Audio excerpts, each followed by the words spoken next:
মাঘ বিহুৰ জলপান, পিঠাপনা, গুড়, দৈৰ উপকাৰ। অসমীয়া সমাজত পৰম্পৰাগত জলপান আৰু পিঠাপনাৰ সৈতে দৈ, ক্ৰীম আদিও বহুল ব্যৱহাৰ হয়। এই দৈ, গুড়, জলপান, পিঠাপনাৰ বহু উপকাৰিতা আছে। প্ৰথমতে শুনক দৈ খোৱাৰ উপকাৰিতাবোৰ। দৈ খোৱাৰ ফলত পাচন শক্তি বৃদ্ধি হয়, অৰ্থাৎ হজম শক্তি ভাল হয়। দৈয়ে দেহত শক্তি যোগায়। অলস ভাৱ দূৰ কৰে, দুৰ্বল ভাৱ দূৰ কৰে, মানে শক্তিশালী কৰে। তেজত হিমগ্ল'বিনৰ পৰিমাণ বাঢ়ি যায়। আমাৰ বহুতো শিশু, নাৰী, ছোৱালী বা যিকোনো পুৰুষৰ এই হিমগ্ল'বিনৰ কম হোৱাৰ পৰিমাণটো বেছি। তেজত যেতিয়া হিমগ্ল'বিনৰ পৰিমাণ কমি যায়, তেতিয়া দৈ খাব লাগে। দৈয়ে দেহক শীতল কৰি ৰাখে, ঠাণ্ডা কৰি ৰাখে। আৰু গুড়ে দেহক গৰম কৰি ৰাখে। তাৰমানে দৈ আৰু গুড় খোৱাৰ ফলত দুয়োটাই মিলি শৰীৰৰ তাপমাত্ৰা নিয়ন্ত্ৰণ কৰে। দৈত কেলছিয়াম আৰু ফছফৰাছ থাকে, যি দাঁত আৰু হাড় মজবুত কৰে। দাঁত আৰু হাড় শক্তিশালী হ'বলৈ হ'লে দৈ খাবই লাগিব। গুড়ে দেহৰ বিষাক্ত পদাৰ্থ বাহিৰ কৰি উলিয়াই দিয়ে।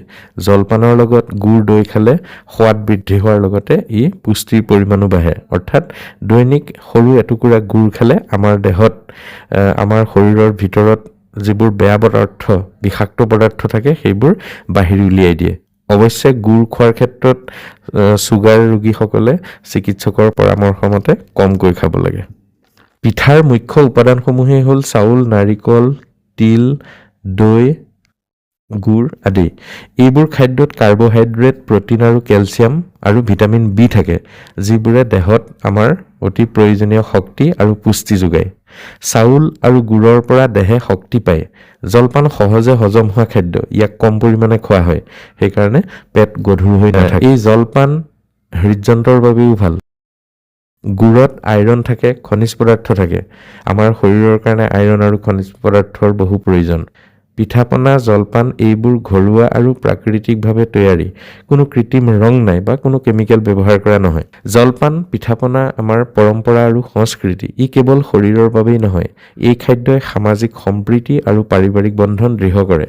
অৱশ্যে যিকোনো খাদ্য খোৱাৰ ক্ষেত্ৰতে আমি সতৰ্কতা অৱলম্বন কৰাৰ দৰে গুড়, জলপান বা দৈ, গাখীৰ খোৱাৰ ক্ষেত্ৰতো সতৰ্কতা অৱলম্বন কৰিব লাগে। যিকোনো বস্তুৱেই অতিৰিক্ত খাব নালাগে, ঠিক তেনেদৰে দৈ বা গুড়ো বহুত বেছি পৰিমাণে খাব নালাগে। আনহাতে যিসকলে ডায়েবেটিছ ৰোগী, সেইসকলে কম পৰিমাণে খাব বা চিকিৎসকৰ পৰামৰ্শ লৈ যদি খাবলৈ হাক দিয়ে, নাখাব। আমাৰ কিছুমান পিঠা তেলত ভজা হয়, সেই তেলত ভজা পিঠা কমকৈ খাব। তিল পিঠা, ঘিলা পিঠা, তিল পিঠাত বাৰু কোনো তেলৰ প্ৰয়োজন নহয়, গতিকে তিল পিঠাই একো অপকাৰ নকৰে।